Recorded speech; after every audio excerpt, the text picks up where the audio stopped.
Live from our studios in Lagos, you're watching Beyond 100 Days with Nifemi Oguntoye. Former military head of state Ibrahim Babangida says he regrets the annulment of the June 12, 1993 presidential election, describing it as the most difficult period of his life. The former head of state said this at the official launch of his memoir, A Journey in Service in Abuja. He described the election as undoubtedly credible, free and fair.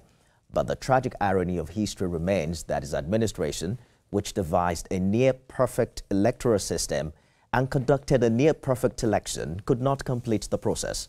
The book, which offers insights into key moments in the country's history, also addresses other national controversies, including the 1976 coup attempt that led to the assassination of then head of state, Murtala Mohammed, and the 1986 letter bomb that killed investigative journalist Dele Momodu. Reflecting on his decision to annul the June 12 election, retired General Babangida admitted that if given another chance, he would have handled the situation quite differently. Let's bring in someone who was at the center of it all and who was actively involved in the June 12 struggle. In 1993, my guest resigned to join the Moshood Abiola presidential campaign organization. He was arrested and detained at Alagbo in Lagos after the annulment of the presidential election by General Ibrahim Babangida. Journalist and publisher of Asian International, Dele Momodu, thank you so much for joining us on the program. Thank you so much for inviting me. Glad to have you come. So let's begin with what seemed a very fascinating scene at the book launch. We saw former adversaries putting their past, behind them and coming together in the spirit of camaraderie. General Gowon's government was overthrown by a coup that involved General IBB and Olusegun Obasanjo himself. President Buhari was also ably represented, had his government overthrown by IBB. What do you make of that spectacle? Unfortunately, I couldn't make it, though I was invited. I tried everything. I left London yesterday through Ghana. But this morning, I couldn't connect my flight to Lagos. My flight from Lagos to Abuja was also not possible because of certain delays. I would have wished to be there. I planned everything. My team was on ground. So I only watched a bit of it because my flight came very late into Lagos. I saw who is who in Nigeria. Babangida had always been a charmer. He's always been one of the most controversial but very cosmopolitan leader at the same time. It's always been a paradox. And that's why he was nicknamed the evil genius. The man, you can imagine in his 80s, how he was able to pull out that crowd today. He did his bit as president, and we were quite fascinated by his actions and sometimes inactions. But unfortunately, the June 12 killed that legacy. Indeed. And I'm sure the subject of the book is to try and see if there is a way he can explain himself to Nigerians and to friends of Nigerians globally, and to make sure that that legacy is not totally eroded. Because he did, he had one of the best teams. If you are looking at a star-studded cabinet, now you can see the way he was reeling out names upon names of people who worked with him, who collaborated with him and everything. But what I'm dying to read is to see what happened exactly. Why was June 12 the best election? Everybody, people are saying, oh, he told us today that Abiola won. No, we knew from the one that Abiola won. Nobody ever contested it. You did. But so I cannot wait to read about what happened, and I hope the book will provide answers to that. Let us begin with some excerpts, because the former vice president reviewed the book and we were able to get some excerpts from it. Although I'm on record to have stated after elections that Abiola may not have won the June 12 elections, upon reflection and a closer examination of all available facts, particularly a detailed election results, which are published as an appendix to this book, there was no doubt MKO Abiola won the June 12 election. He goes ahead to say, looking back now, the June 12 saga was undeniably the most challenging moment of my life, and in certain respects, one of the most painful. if I have to do it all over again, I would do it differently. How do you perceive this acknowledgement of MKO's victory? The big question is also, why did it take him 32 years after he left office? Why now? Well, we've tried in the past to seek answers to your questions, and the impression we got was that the military can be very stubborn. And when they take actions, they come out full chest, I did it. And so maybe that is why every interview he granted, I watched. Because like I said, he's like a spellbinder. He speaks very eloquent. You can see at his age, he's still very eloquent. But then, he never answered those questions specifically. And also as an insider, I knew that the election took place because certain people, don't forget that IBB could not have acted alone. Even from the way he reeled out the names today, he was a people's man who consulted widely before taking decisions. And I'm sure there were some people we named principalities at that time who convinced him that, no, Abiola cannot be our president. It happens till today. Some people decide, we call them owners of Nigeria, and they would have decided that, oh, no, Abiola, we cannot hand over to him. And there were people, of course, for selfish interest. He had mentioned one before, that his guys were going to kill both himself and Abiola if he handed over to Abiola. So I believe that the moment they made up their mind, collectively, that they were not going to hand over to Abiola, it became difficult for him alone to build the fall guy. But I think today, he inched closer to accepting that, look, I'm the fall guy. I fumbled. I shouldn't have done it that way. And which is okay. Some of us would accept. Even MK Abiola himself, I can tell you that he wanted their friendship to continue because they had a blossoming friendship at that time.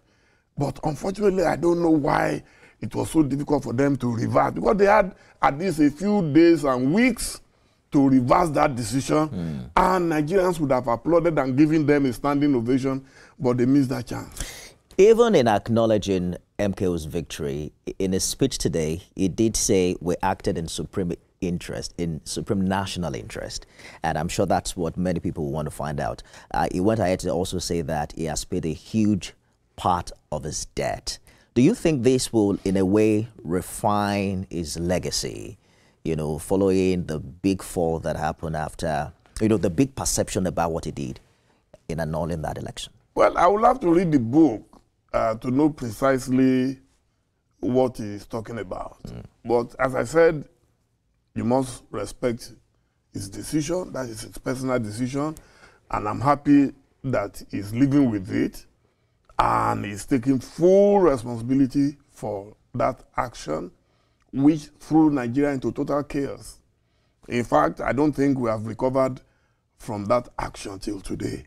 Because on that day, on June 12, Nigerians united for once to vote for one man without considering religion or ethnicity or anything.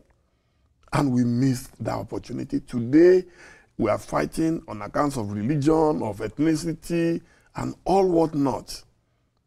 That Abiola election would have sealed it finally, that we are one. Nigerians, wherever we meet, I just came back today, everywhere I've been, people pay my bills at restaurants, whether they are Igbo, they are Hausa, but when it comes to politics, Nigerian politicians just love to use divide and rule tactics to win elections. That's when everybody will be talking, this one is a Muslim, that one is a Christian. But we're all Nigerians, first and foremost. And Abiola was a true Nigerian, an original Nigerian who was welcomed everywhere in Nigeria and in the world. It's difficult to find such, you know, a man in this generation. They don't manufacture such people every day in heaven.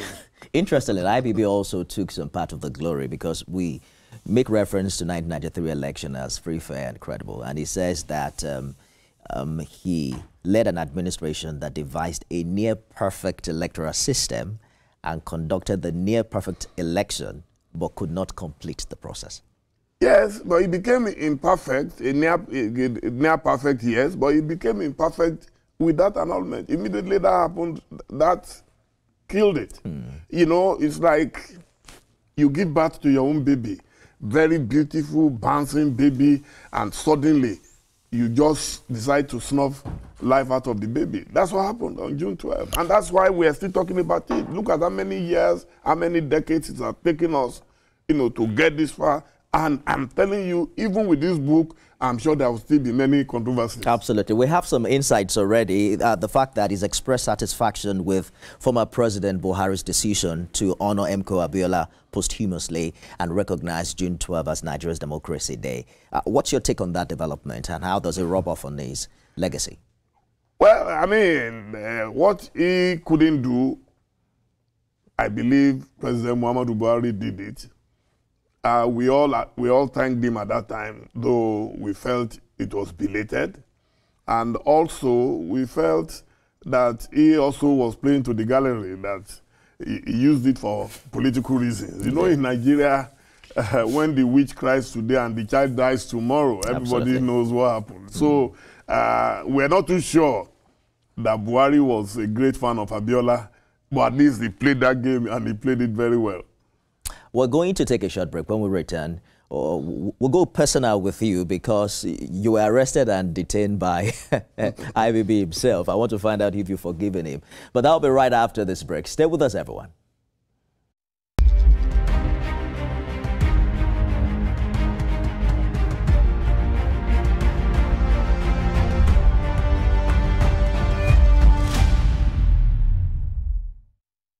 Journalist and publisher, Ovation International, Dele Momodu is my guest on the program this evening. Thank you for staying the course on the program. Thank you, sir. So you had your own share of General Ibrahim Babangida following the annulment of that election. Walk us through what happened.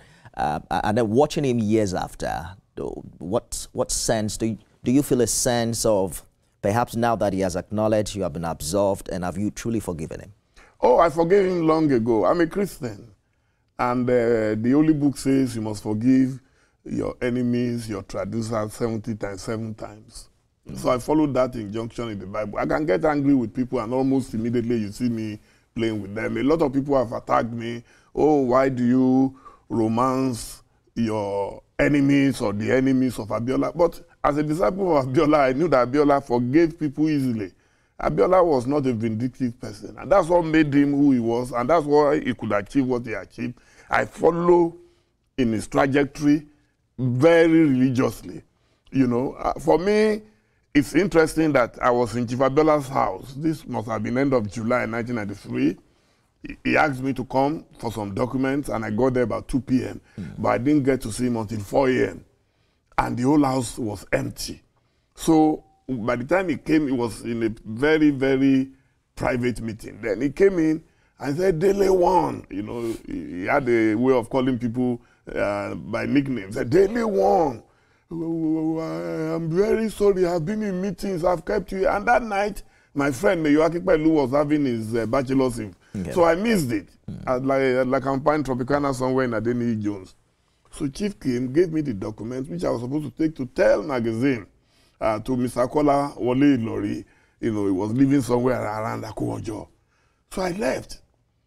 I didn't know what I was carrying. I mean, when you trust someone, he gave me, but apparently those were very hot documents. So I drove to Mayor's bachelor's eve.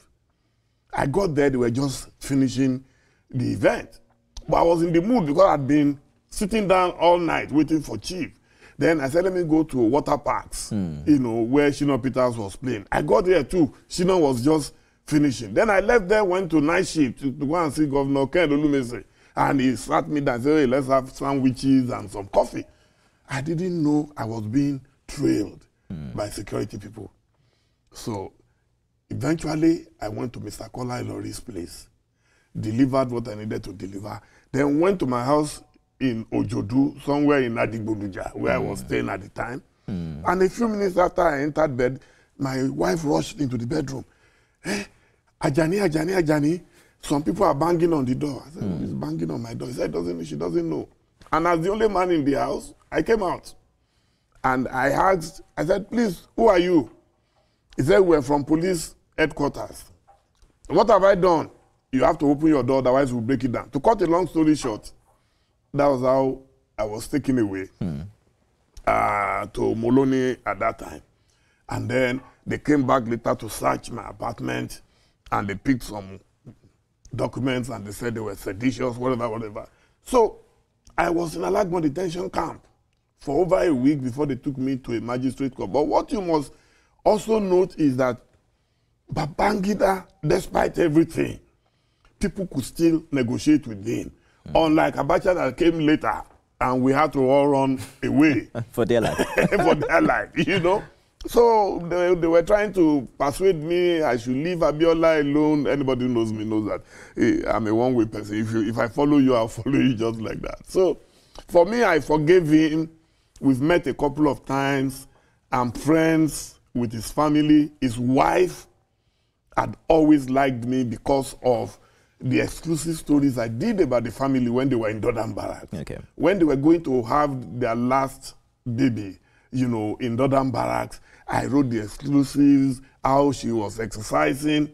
And then Aisha, the daughter, you know, is my very good friend. So we chat from time to time, and I'd always advise her, look, all Baba has to do is let him just apologize. Nigerians are not too difficult, you know, when it comes to certain things, but they just want you to come up front with them. Absolutely. You know, and which is what I think he was trying to do today. You have attempted, we'll get back to IBB shortly, but you've attempted to run for presidency twice now. You know, some say that those of you who were active during the June 12th struggle have a sense of entitlement and legitimacy to lead this country. How do you react to that? No, in my own case, no. I always say that I was badly influenced by the emergence of Barack Obama. We had always complained, all of us complain and lament like the biblical Jeremiah, but we do nothing about it. Oh, means Nigeria is ugly, and you have your own beautiful daughter at home. So why don't you present your own daughter? So that's what led me to it. I don't want my children to ask me in the future, okay, you were busy grumbling. I was writing a weekly column, Pendulum, and why, if I think I'm better? Obama was a young man, younger than me when I came out. He was in his early 40s. I had just turned 50 when I decided to. So it had nothing to do with June 12th.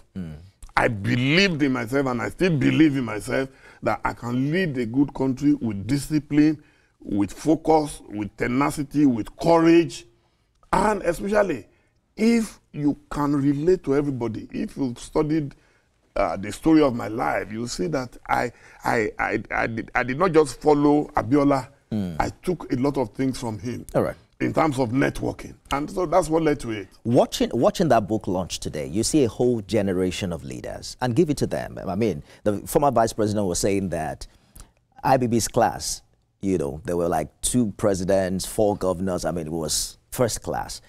But it also brings to mind the question of succession. Do you think that that's a question that Nigeria has answered? Because you look at all of them, the OBJ, the IBB, even the current president, they seem to belong to, you know, the elderly age. Do you think that there's a vibrant, younger generation ready to take the baton? No, but they were all young when they were in power. If IBB... But they are still all perhaps calling the shot today. No, that's even in America, you will see that George Bush, Clinton, Jimmy Carter before he died, and all of them, George Bush, Bush Senior, all of them, they called the shot. That's why they are called the presidential class. They are extraordinary human beings. They are not your regular. To be the president of the biggest black nation on earth is not a joke, you know. So for all of them to call the shot, they will always. Because even today, I was watching President Tinubu.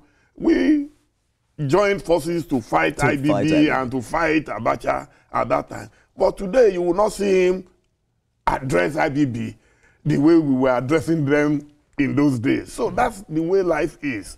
You know, as you mature with age, if you had invited me, let's say, 25 years ago, I'm sure I'll be spitting fire and abusing, and, you know, but as you get older, you just have to, the Yoruba say, you know, when you get old, you have to act old, you know. So We're mature people, and we want peace in our country. Even when I disagree with you, I still want peace. Because I know that children of the elites, what I call the privilegencia, their children will never be seen on the streets fighting. It's always the poor people who will get hit by bullets. And for me, I have a conscience. I will not send other people's children to die for me because of power. Absolutely. Yeah. I'm wondering what your thoughts are as to how you think Nigerians should react or respond to IBB's admission and the best way to move forward from this very historic acknowledgement. But just before that, we're joining a live feed on this platform. You can continue to watch this interview on our other platforms for the Yes Energy Leadership Forum. How do you think the reaction should be?